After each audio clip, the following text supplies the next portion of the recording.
Hello, my name is Mike Knetzger with the NWTC Criminal Justice Division. You're watching this video because, frankly, you want to become a police officer, a correctional officer, a probation parole officer, or one of the many other positions that are available to you in criminal justice. One of the most difficult parts of the hiring process is the oral interview. Many of you, if you were given a written test today, you would probably be able to pass that written test and move on to the next step within the hiring process. Oftentimes, that next step is an oral interview, and we lose too many good candidates because of the oral interview process. This video will better help you prepare for the oral interview. I'm going to provide you with a couple of roadmaps, and those roadmaps can be used to answer many of the questions that you are going to be asked in actual oral interviews. 2 criminal justice students volunteered their time in order to make this video. I did not expect perfection when they answered the questions. I wanted it to be as natural as possible. We are going to look at their oral interview answers. We're going to look at the roadmaps that they applied during their answers. And hopefully their examples will help you to better understand what we are looking for in successful candidates that are able to pass the oral board interview and then move on to the next step and become one step closer to obtaining the position where you can go into your communities and make a difference. There are 3 categories of questions that you could potentially be asked in any oral interview. And those 3 categories are the preparation category, the sell yourself category, and then the scenario category. And scenario questions can be either ethical or legal or a combination of both. And we will take a look at those 3 categories within this video. But the good news is that in order to answer various oral interview questions, there are only 2 roadmaps that you potentially need to follow. And the first roadmap deals with answering the preparation and the sell yourself questions. And that roadmap requires you to answer all questions from 3 perspectives. The first perspective is the personal perspective. The second one is the educational perspective. And the third one is the occupational or work experience perspective. And your goal when answering those questions, the sell yourself question or the preparation question, is to take that roadmap and make the connection between your experiences and the real world. That will help you to answer the questions thoroughly within the allotted time frames and help you to successfully pass the oral interview. Now we will turn our attention to the first 2 questions that the candidates were asked. The first question was a preparation question, and the candidates were asked, why do you want to work for a particular police department? So if you were applying for the De Pere Police Department, maybe the question would sound something like, why do you want to work for the De Pere Police Department? Let's take a look at what our candidate said. I want to be a police officer for the City of Sturgeon Bay Police Department because I like the community. The population is about 9,000. I like the variety of the types of calls officers go on and increased service in the summer due to tourism. And the large population brings more diversity in the area. I'm able to relate to the diversity because of where I went to high school in Green Bay, and then I moved to Door County, so that really gives me the experience with diversity.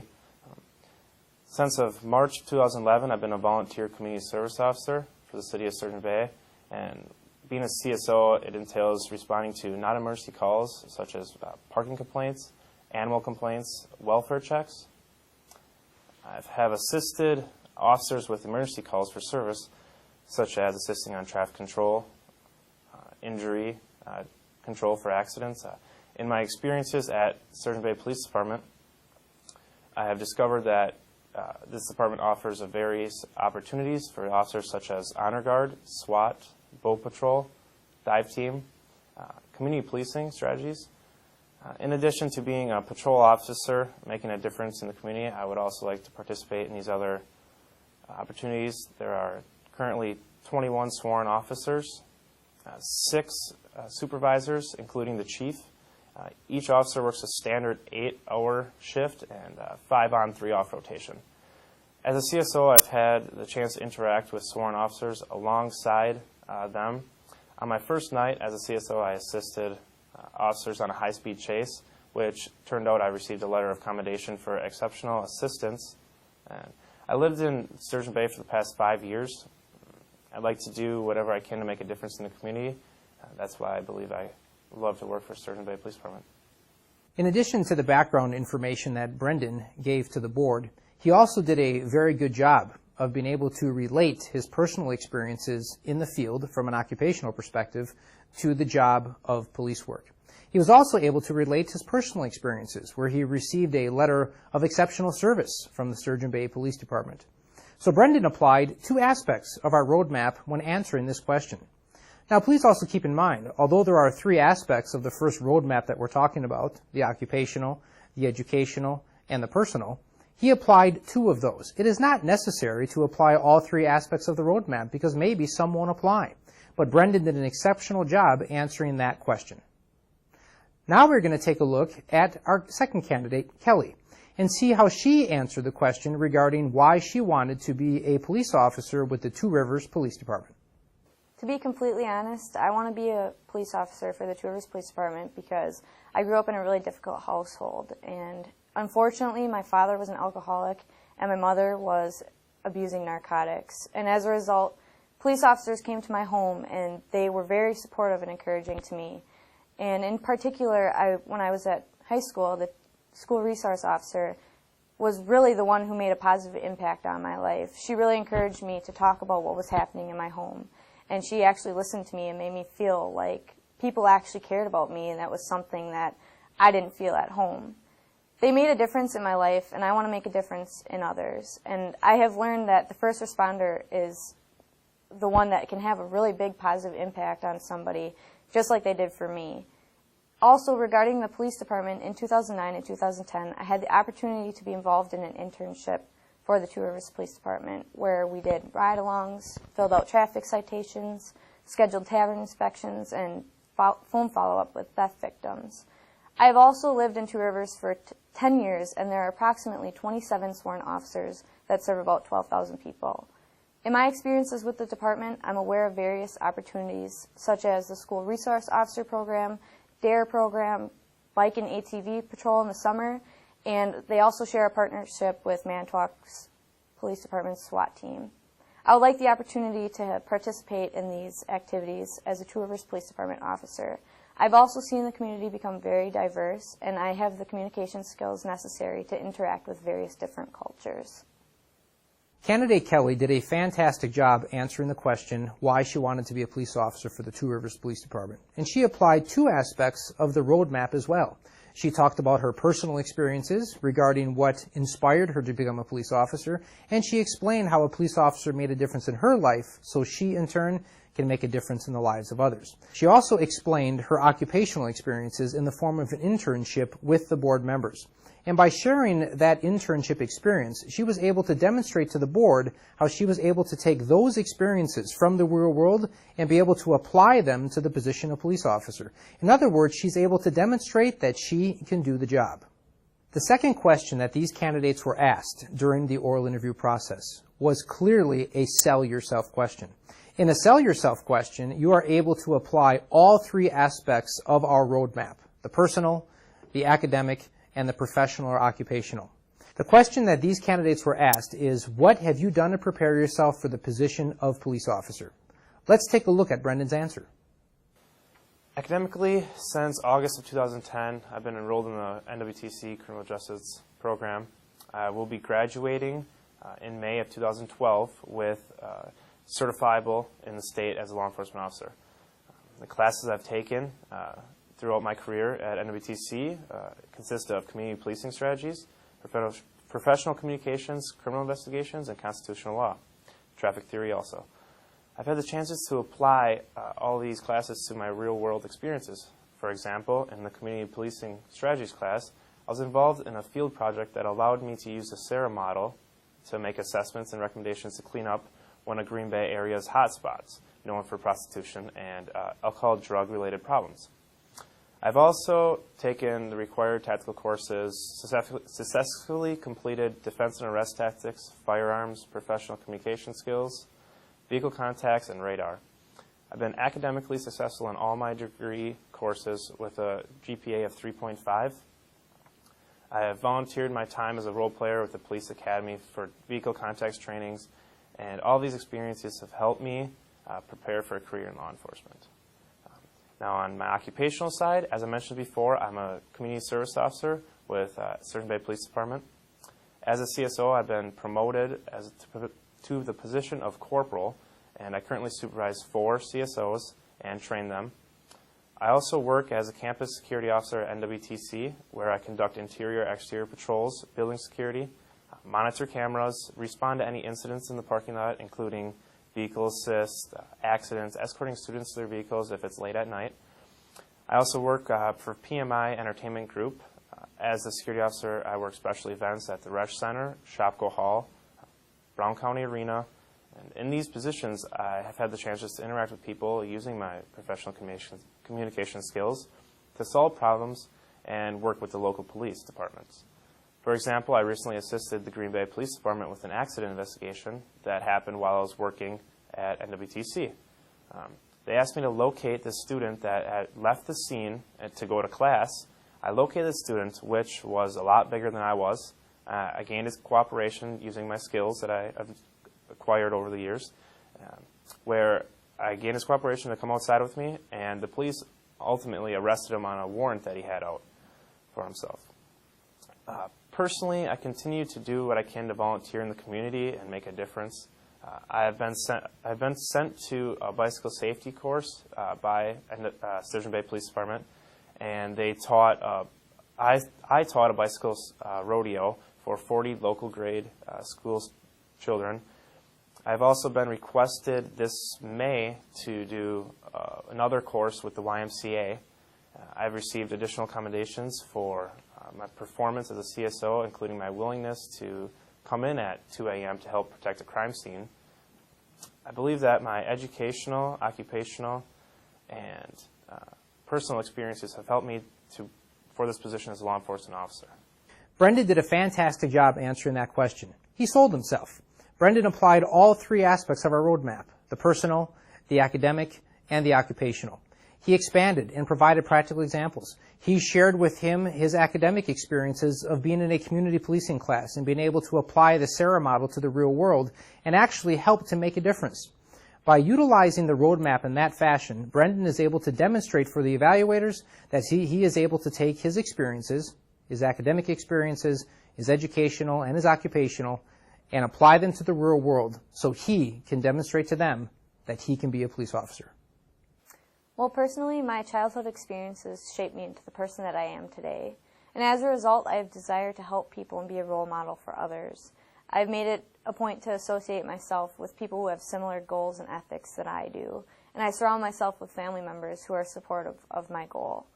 I've also been enrolled at NWTC since 2010, and I will be graduating this upcoming May with an associate's degree.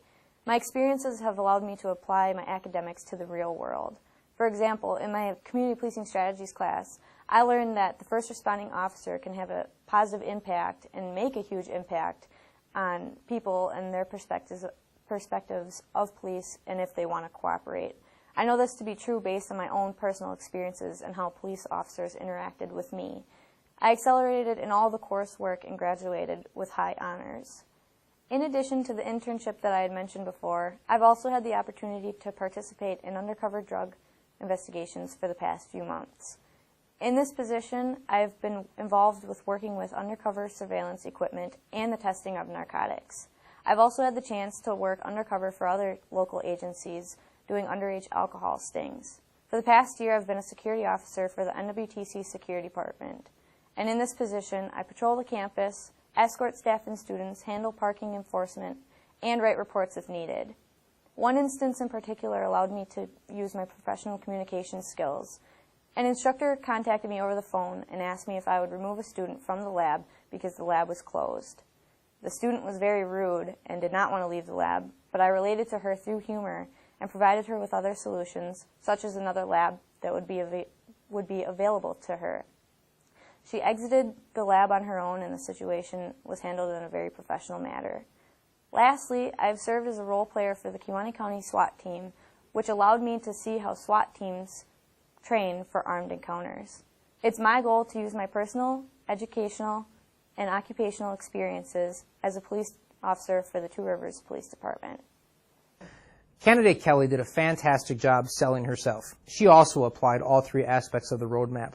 She did a very good job, again, relating back to her personal experiences about how a police officer helped to change her life and how she is going to be able to hopefully change the lives of others. And even though she went back to that practical example, that's okay. Kelly did a fantastic job of applying some additional occupational experiences. She shared with them some undercover drug work that she has done, and even in her role as a security officer, she shared with them how she was able to use professional communication skills in order to resolve a conflict. Professional communication skills are extremely important in the field of corrections and law enforcement work. Most of our encounters are resolved with professional communication skills. For Kelly to highlight that and use that as a practical example definitely can demonstrate that she is able to function as a police officer in the real world. We are now going to turn our attention to the final question that these candidates were asked, and that was a scenario-based question. Many scenario-based questions ask you to think about an ethical dilemma. And when answering an ethical dilemma, there are three aspects of that scenario that you should address. Obviously, the first part is the ethical aspect. The second would be any legal aspects or problems that you have to address. And finally, how might policy and procedure apply to your given scenario? Let's take a look at the scenario that they were asked. The candidates were read the following scenario. You are a new police officer and you're with your FTO. You are called to back up another officer in a park where he is dealing with an intoxicated homeless person. While you're at the scene, you observe the officer yell and kick the homeless person, telling him to get out of here. While the homeless person gets up to leave, the officer continues to kick the subject, and he falls to the pavement, cracks his head open, gets up, and staggers away. Your FTO says, if anybody asks you about this, you didn't see anything. What would your response be? Let's see how our candidates answered that ethical dilemma. Well, first off, I would definitely stop the officer from kicking the intoxicated homeless person. I would state to the officer that just because he's an FTO and he's my supervisor doesn't mean that he can go around kicking homeless people out on the streets. Is against, of course, policies and procedures of the department. Plus, it's ethically and morally wrong just because the homeless guy, just because he's homeless, we can't go around kicking every homeless person we see.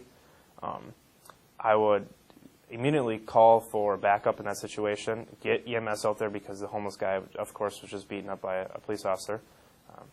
I would call a supervisor that's either higher or the same ranked as this FTO is and state to them what was going on and what the situation is.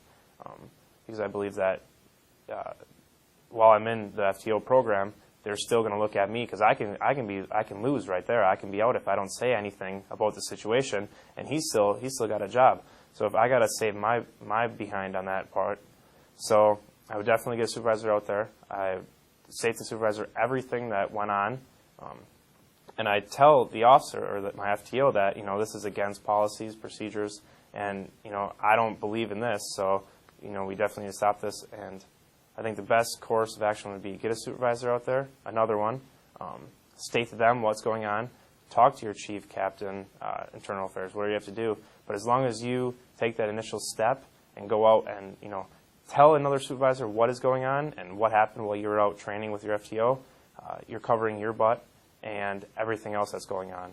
And of course, we'd really want to get that guy to the hospital to see if he's got any prior or post injuries from this accident with the other officer. You just saw how candidate Brendan answered that ethical scenario. Before we comment further, let's take a look at how candidate Kelly answered it. Well, first off, I would stop the officer from kicking the intoxicated homeless person. Then I would walk over to him to make sure he was okay and provide first aid, if needed to my ability, and contact a rescue squad if necessary. I would wait with the homeless person until contact arrives, and once he's turned over to the rescue officers, I would meet with my FTO to see what happened prior to our arrival.